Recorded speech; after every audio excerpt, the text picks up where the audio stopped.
Axe2Cap, let me put you on game. Axe2Cap, look at all that you could gain. Business moves, loans, and grants, it's all a part of the game. You could learn all of this, let the Queen Sheba explain. Axe2Cap, let me put you on game. So Robert, thank you for joining us today. I'm excited to have this conversation with you about equity and access to capital. But first, I would love for you to give the people, the audience, those who are watching, a little bit of history and background on your journey and what actually inspired you to follow the path of entrepreneurship, small business, and actually lobbying and advocating for entrepreneurs. Well, first of all, I want to thank you for allowing me to come from the great state of New York to celebrate with you here in Connecticut, right? So there's so many commonalities between our communities, and I think people don't necessarily understand that people of color, or Black people in particular, are very consistent with their access to capital throughout this country. How do we be more intentional about, because it's all about relationships, right? Absolutely. Building these relationships and that trust factor with knowing how to find the necessary resources and access to capital so that we can not just start or scale or grow our business, but to sustain it, because sustainability is key for our community. So the funny thing is, a long time ago, probably before your time, during my time, they used to have a saying that people think the white man's ice is colder. And right? And so we have to, first of all, we got to do away with that. right. So when you're comparing what Sheba has to offer based on somebody else, you got to understand that you have to support your people who are trying to support and who are working to support you. Right.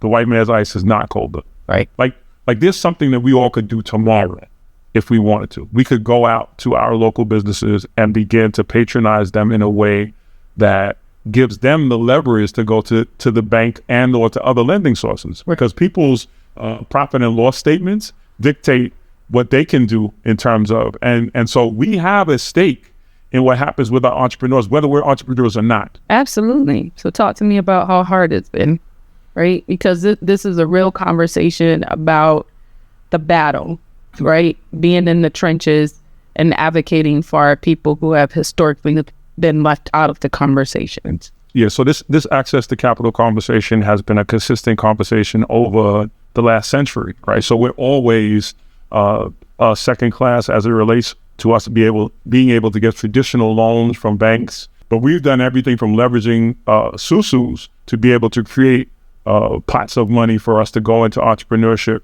to leveraging our homes and the equity in our homes, to borrowing from family and friends. Right. But this real access to capital that you're providing, and that people like you have decided that they're going to leverage their relationships and their level of acumen to provide access, I think is amazing. There's so many entrepreneurs who are on their kitchen tables and in their garages and in their basements, are skilled artisans that are actually providing what this country needs, but have limited to no access to capital in the traditional form. And when they have, it's been hard money lending, which is almost impossible to pay back. So talk a little bit about that. Talk a little bit about your passion around supporting the whole family, which feeds into entrepreneurship and small business. So the funny thing is, we find ourselves relegated to doing that. So you with your corporate background, me with my government background, found ourselves at the most guttural point in our communities, right? Which is unfortunately where we have to start. Right.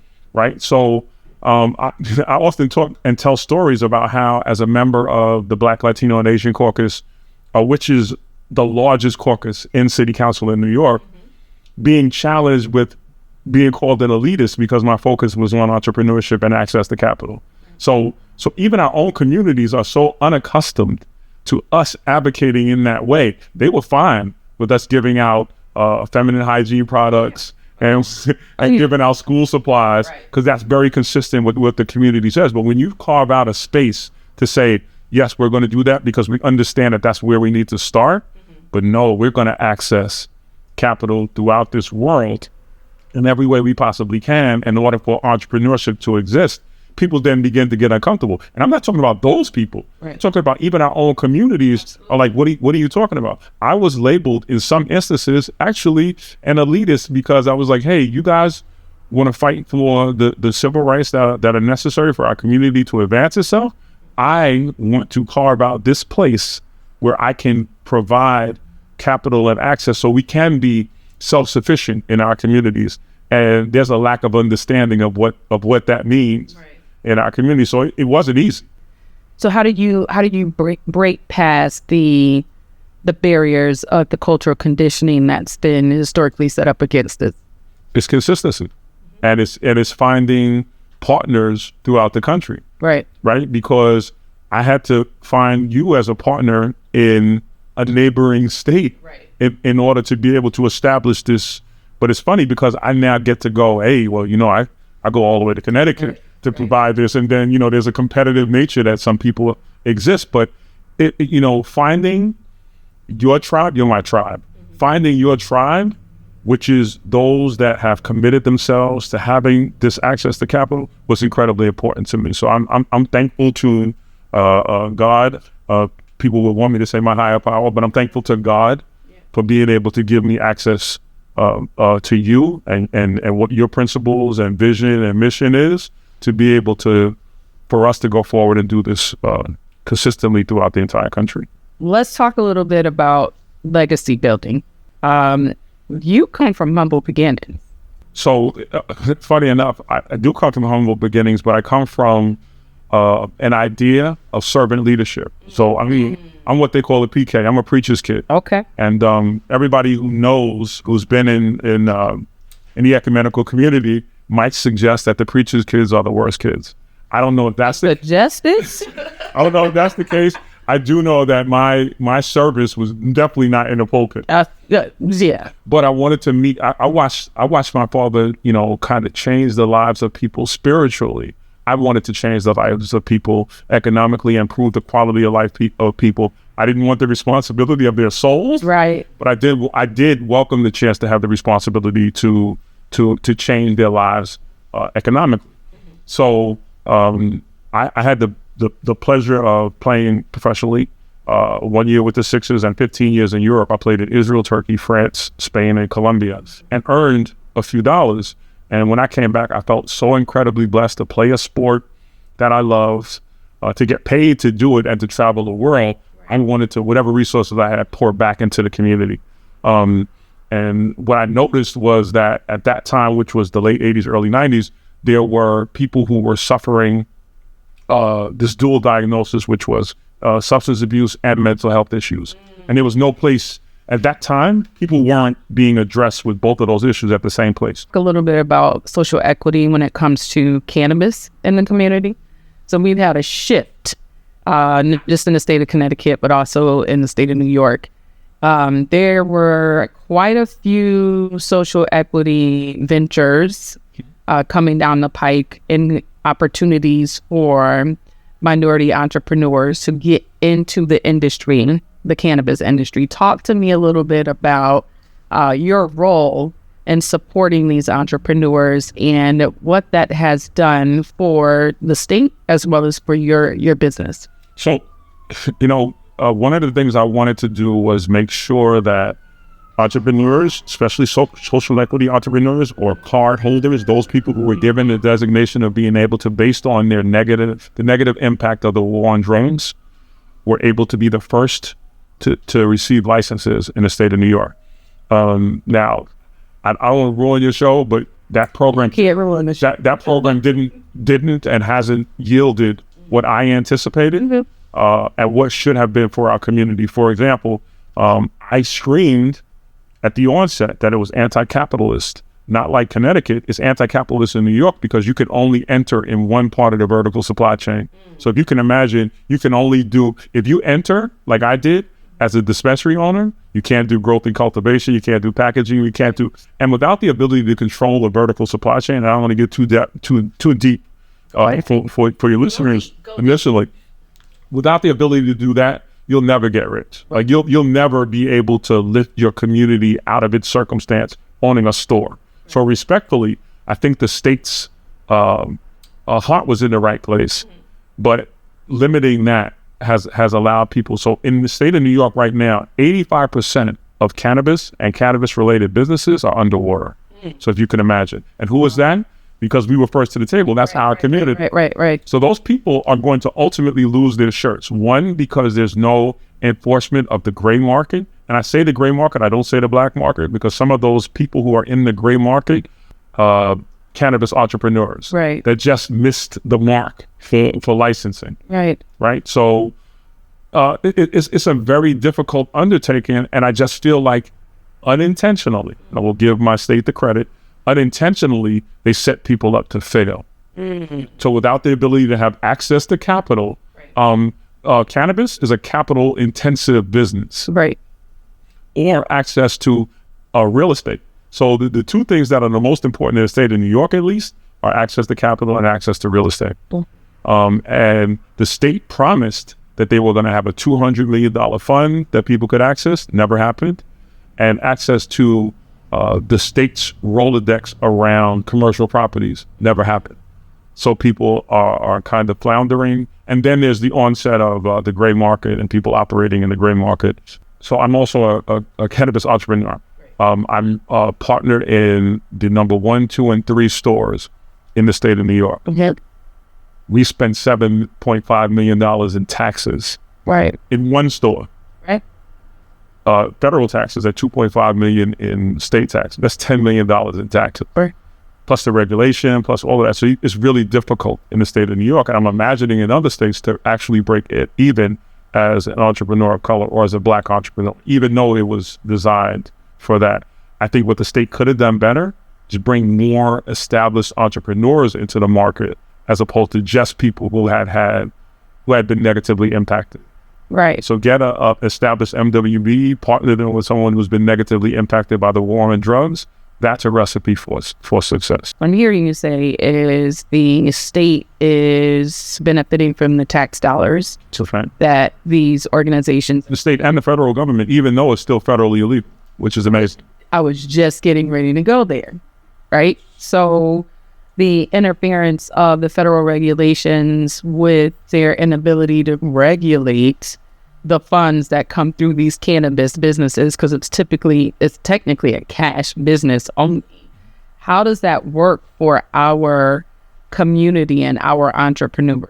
Well, the fact that our entrepreneurs were steered solely to dispensary ownership was a recipe for disaster. I've been telling people operate up and down the vertical supply chain. I once met a young man who had been doing moving and delivery, and he wanted to go into owning a dispensary. I was like, why wouldn't you use your truck for transportation? He was like, I can do that. Like, so there are people who don't understand where they can intersect along the vertical supply chain. So I've been out there beating the drum. Like, I had another young man who, his family were supermarket owners, and he had 25,000 square feet of space, and he wanted to do a dispensary. I was like, you don't do that. You do an indoor grow. He was like, I can do that. So really, when people have the right information, they're generally more successful. So I've been on this beating a drum of try finding ways to enter the vertical supply chain that are non-traditional. So what happens is, as usual, we as dispensary owners are subject to to what happens up the supply chain. So growth and development, growth and cultivation, and all those kinds of things. As opposed to driving it, we're just sitting and waiting for what happens in the market as it relates to growth, what happens in the market as it relates to transportation, and then we get we're relegated to the kind of the crumbs next in what happens. And I saw that almost done intentionally to leave us out of and we were supposed to be the first. If we really were supposed to be the first, we would have been introduced to everything up and down the vertical supply chain. So now there are people who are dispensary owners who have to buy from people who are not of color, from their growth and cultivation facilities, who have to buy from people who package. So it's crazy. I'm just like, nobody is going to say anything. And because in New York State, the authors of the legislation were black, I chose not to go after them and blast them, but in private have conversations with them about how this could have gone better. So what's the stance right now? What's the state's position on trying to rectify this for these entrepreneurs and these businesses that are struggling? I had one state official tell me, Rob, take it easy. We're building this plane while we fly it. And I said, you can say that to an elected official, but you can't say that to a business owner. Don't ever say that to another business owner who's leveraged everything they have to get their business off the ground and make it sustainable. You're building a plane while you're flying it. And that's a term that's commonly used. So I do something in the state of New York called, loosely in the financial world, it's called unfunded sponsorships. What that means is that I'm a person who susses out deals, right, and partners people who need capital, but have licenses with business, with real estate, and and really create an environment. But I'm doing that one by one. It would take forever to create a market that we're winning in. Now, I've set some people up to win, because I know some people who are not predatory in their term sheets, and I put them together with people who are license holders who would never get their business off the ground because they don't have the necessary access to capital. right. But slowly and methodically, so they're not setting people up to fail or putting people with people who are predatory around the country. So it's difficult, and it's a slow grind. But my grandmother used to have a term and a saying that was, you don't want to fatten frogs for snakes. So I'm very cautious into how I invite our government into what we're already doing to set people up for success. Right. I love that. You don't want to fatten frogs, specific. So as you're trying to provide direction to our government, our local government, and advocate and be that conduit for entrepreneurs and small businesses, where do you align the forces so that they can meet each other where they are? So I'm a fairly decent judge of character. So I have people calling me every single day with tons of money, and they want to get into the New York and the Connecticut and these new emerging markets. Great. I can suss out almost immediately whether or not that's predatory, you actually want to help. Now, listen, I don't disagree that you should be able to make money in deals, right? I'm not a rabid capitalist, but I do also understand that, some of these deals can yield and build legacy for families across the country. So really finding out, doing my research before I pair people together.